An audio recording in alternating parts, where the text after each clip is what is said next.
नमस्कार दोस्तों, स्वागत है हमारे यूट्यूब चैनल पर। पिछले वीडियो में हमने बिहार की सियासत को एक्सप्लोर किया था। अगर आपने वो वीडियो नहीं देखा है तो लिंक डिस्क्रिप्शन में है, पहले आप उसे चेक कर लें। आज हम उस वीडियो का पार्ट 2 में हैं और सवाल है कि अगर आज यानी मई 2025 में बिहार में चुनाव हो जाए तो अगला मुख्यमंत्री कौन बनेगा। या नीतीश कुमार फिर से मुख्यमंत्री बनेंगे, या फिर तेजस्वी यादव का कोई चलवा चलेगा, या फिर आएगा कोई सरप्राइज चेहरा। ये धमाकेदार सियासी रण क्षेत्र है जहाँ जाति का गणित, गठबंधन का जंग और नए खिलाड़ी हैं। तो चलिए शुरू करते हैं। पहले थोड़ा रिकैप जान लेते हैं। बिहार में 13 करोड़ से ज़्यादा लोग हैं और 243 विधानसभा सीटों के लिए अक्टूबर-नवंबर 2025 में चुनाव होने वाले हैं। लेकिन अगर आज चुनाव हो तो क्या होगा। बिहार की सियासत में 3 बड़ी चीज़ें गेम डिसाइड करती हैं: जाति, गठबंधन और नेताओं की चालबाजी। पिछले वीडियो में हमने देखा कि नीतीश कुमार कैसे बार बार पलट जाते हैं, तेजस्वी यादव कैसे यूथ को लुभा रहे हैं और बीजेपी कैसे मोदी के दम पर धमाल मचा रही है। आज की वीडियो में हम जानेंगे कि अगर अभी चुनाव हुआ तो मुख्यमंत्री कौन बनेगा। मई 2025 में बिहार का सियासी थर्मामीटर गर्म है। एनडीए यानी बीजेपी, जदयू और छोटे पार्टियां जैसे एलजेपी और हम नीतीश कुमार के नेतृत्व में चुनाव लड़ रही हैं। दूसरी तरफ महागठबंधन, आरजेडी, कांग्रेस और लेफ्ट पार्टियां हैं जो तेजस्वी यादव को आगे कर रही हैं। और बीच में है प्रशांत किशोर की नई जन स्वराज पार्टी जो नया मसाला डाल रही है। नीतीश कुमार अभी सीएम है। उनकी प्रगति यात्रा, जहां उन्होंने 13,000 करोड़ के प्रोजेक्ट का ऐलान किया था, लेकिन उनकी सेहत और बार बार गठबंधन बदलने की आदत पर सवाल उठ रहे हैं। तेजस्वी यादव यूथ और बेरोजगारी के मुद्दे पर जोर तो दे रहे हैं। उनकी नौकरी यात्रा और महिलाओं के लिए 2500 रुपये की महीनों का वादा चर्चा में है। वहीं बीजेपी पीएम मोदी के करिश्मे और 2025 के बजट में बिहार को मिले तोहफों पर दाव लगा रही है। प्रशांत किशोर ने जन स्वराज को तीसरा ऑप्शन बनाया। वो कहते हैं कि नीतीश पुराने हो चुके हैं और आरजेडी का जंगल राज कोई नहीं चाहता। हालांकि 2024 के बाईपोल में जन स्वराज का प्रदर्शन कमजोर रहा, लेकिन 11-12% वोट शेयर की उम्मीद कर रहे हैं जो किसी का भी गेम बिगाड़ सकता है।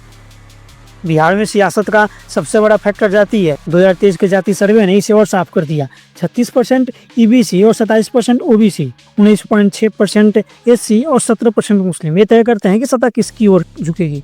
ऊंची जातियां सिर्फ 15% है। यादव और मुस्लिम 32%। यह आरजेडी का मजबूत बेस है। तेजस्वी का एमआई फैक्टर 2020 में 23.1% वोट लगा और वो ईबीसी और दलितों को भी जोड़ने की कोशिश में है। ईबीसी और कोयली कुर्मी जैसे गैर यादव ओबीसी नीतीश की ताकत है। जेडीयू ने 2020 में ईबीसी को 27 टिकट दिए थे। ऊंची जातियां और कुछ ओबीसी बीजेपी का सपोर्ट बेस है। बीजेपी ने 2020 में 47.3% टिकट ऊंची जातियों को दिए और कुशवाहा जैसे ओबीसी को लुभाने के लिए उपेंद्र कुशवाहा को आगे कर रहे हैं। दलित और छोटी जातियां ये वोट बढ़ते हैं। जीतन नामाजी की हम और मुकेश सहनी की वीआईपी जैसी छोटी पार्टियां इनके पीछे हैं। सी वोटर सर्वे कहता है कि तेजस्वी 36% लोगों की सीएम पसंद है। नीतीश सिर्फ 15% पर है। लेकिन जाति का गणित इतना आसान नहीं है। अगर ईबीसी और गैर यादव ओबीसी नीतीश के साथ रहें और बीजेपी की ऊंची जाति बेस मजबूत रहा तो एनडीए को फायदा होगा। अगर तेजस्वी ईबीसी में सेंस लगाएं तो गेम पलट सकता है। बिहार में कोई पार्टी अकेले नहीं जीत सकती, गठबंधन ही राजा है। तो चलिए दोनों बड़े गठबंधनों का हाल देखते हैं। एनडीए भी सत्ता में है। 2020 में इसने 125 सीटें जीती, जिसमें बीजेपी 74 और जेडीयू 43 हैं। बाकी छोटी पार्टियां हैं। 2024 के बाईपोल में एनडीए ने 4 सीटें जीती जो आरजेडी की गढ़ थी। फरवरी 2025 का मूड ऑफ द नेशन पोल कहता है कि एनडीए को 52% वोट मिल सकते हैं। वहीं महागठबंधन को 42%। लेकिन एनडीए में सब कुछ ठीक नहीं है। बीजेपी के पास 21 मंत्रालय हैं, जदयू के पास सिर्फ 12। बीजेपी चाहती है कि नीतीश सीएम चेहरा बने, पर अमित शाह ने कहा था कि चुनाव बाद सीएम तय करेंगे। इससे जदयू में बेचैनी है। चिराग पासवान की एलजेपी भी ज़्यादा सीट मांग रही है, जिससे तनाव बढ़ सकता है। महागठबंधन में आरजेडी लीडर है। 2020 में इसने 110 सीटें जीती थी, जिसमें आरजेडी 75 और कांग्रेस 19, लेफ्ट 16। महागठबंधन में आरजेडी लीडर है। 2020 में इसने 110 सीटें जीती, आरजेडी 75, कांग्रेस 19 और लेफ्ट 16। तेजस्वी की यूथ अपील और नौकरी का वादा मजबूत है, पर कांग्रेस की कड़ी कमजोर है। बिहार में कांग्रेस का संगठन बिखरा हुआ है और कन्हैया कुमार जैसे नेताओं को आगे करने से आरजेडी में नाराजगी है। तेजस्वी को सीएम चेहरा बनाने पर भी सहमति नहीं है। सचिन पायलट और कांग्रेस के बिहार इंचार्ज कृष्णा लवड़ू कहते हैं कि सीएम चुनाव के बाद तय होगा। अगर महागठबंधन जीता तो तेजस्वी का दावा मजबूत होगा, पर कांग्रेस और लेफ्ट का दबाव मुश्किल खड़ी कर सकती है। प्रशांत किशोर की जन स्वराज पार्टी तीसरा मोर्चा बनाने की कोशिश में है।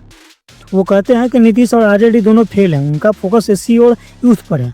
और 2024 बाईपोल में उनकी पार्टी 3 सीटों पर तीसरे नंबर पर ही थी और ज़्यादातर कैंडिडेट्स की जमानत जब्त हो गई थी। फिर भी वो 9 से 12% वोट का दावा करते हैं। अगर वो एनडीए या महागठबंधन के वोट काटें तो गेम चेंजर बन सकते हैं। 2025 में वोटर्स के भी कुछ बड़े मुद्दे हैं। बिहार में नौजवान नौकरी मांग रहे हैं। तेजस्वी इस पर जोर दे रहे हैं। कहते हैं कि 2020 से 22 में डिप्टी सीएम रहते उन्होंने पुलिस और दूसरी भर्तियां की। नीतीश ने फरवरी 2025 में 6837 जूनियर इंजीनियर की नौकरियां दी, पर कहते हैं कि ये काफ़ी नहीं है। 2025 के बजट में बिहार को एयरपोर्ट, हाईवे और मखाना बोर्ड मिला। नीतीश और बीजेपी से अपनी उपलब्धि बताते हैं, पर तेजस्वी कहते हैं कि यह सिर्फ चुनावी जुमला है। 2023 का जातीय सर्वे आरजेडी के लिए हथियार है। वो कहते हैं कि ओबीसी, ईबीसी और दलितों को हक मिलना चाहिए। एनडीए से डाउन प्ले करती हैं, कहती हैं कि विकास सबके लिए है। एनडीए लालू के 90 के दशक के जंगल राज को याद दिलाती हैं, जबकि आरजेडी नीतीश की थकान और बीजेपी की सांप्रदायिकता पर हमला करता है। सी वोटर सर्वे कहता है कि तेजस्वी सीएम के लिए टॉप चॉइस हैं, फिर प्रशांत किशोर और फिर नीतीश। लेकिन वोटर्स का मूड बटा हुआ है। यूथ और मुस्लिम तेजस्वी की तरफ हैं, गाँव में ईबीसी और महिला नीतीश को पसंद करती हैं और ऊंची जाति के लोग बीजेपी के साथ हैं। सबसे बड़ा सवाल है कि अगर आज चुनाव हुआ तो बिहार में अगला सीएम कौन बनेगा। नीतीश बिहार के सबसे लंबे समय तक सीएम रहे हैं। उनकी ताकत है ईबीसी और गैर यादव ओबीसी, महिलाओं का सपोर्ट और एनडीए का मजबूत गठबंधन। 2024 के लोकसभा चुनाव में जेडीयू और बीजेपी ने 1414 सीटें जीती, जो नीतीश की अहमियत दिखाता है। बीजेपी ने नीतीश को सीएम का चेहरा घोषित किया और mood of the nation poll NDA को 33 से 35 लोकसभा सीट दे रहा है। लेकिन नीतीश की कमजोरी भी साफ है, उनकी सेहत पर सवाल है और बार बार गठबंधन बदलने से लोग नाराज हैं। प्रशांत किशोर कहते हैं कि जेडीयू 20 सीटों से ज़्यादा नहीं जीतेगी। अगर एनडीए जीती तो बीजेपी शायद नीतीश को सीएम बनाए, पर बाद में अपना सीएम ला सकती है। तेजस्वी यूथ और यादव मुस्लिम बेस के दम पर मजबूत है। सी वोटर सर्वे में 41% लोग उन्हें सीएम चाहते हैं। 2020 में आरजेडी सबसे बड़ी पार्टी बनी। तेजस्वी की नौकरी और सामाजिक न्याय की बात चल रही है। अगर महागठबंधन ईबीसी और दलित वोटों में सेंध लगाए तो वो जीत सकते, लेकिन महागठबंधन की दिक्कत इनका बिखरा हुआ संगठन है। कांग्रेस कमजोर है और तेजस्वी को सीएम चेहरा बनाने पर सहमति नहीं बनी हुई है। लालू प्रसाद यादव कहते हैं कि महागठबंधन 2025 का चुनाव जीतेगा, लेकिन 2024 के बायपोल में उनकी हार ने सवाल उठाए। प्रशांत किशोर का दावा है कि जनसुराज 2025 में जीतेगी। वो कहते हैं कि नीतीश सीएम नहीं बनेंगे, चाहे वो किसी के भी साथ हो, लेकिन उनकी पार्टी नहीं है और बायपोल में खराब प्रदर्शन ने सवाल उठे हैं। अगर वो 20-30 सीटें भी जीत गए तो गठबंधन बनाने में उनकी भूमिका अहम हो सकती है, पर सीएम बनना मुश्किल है।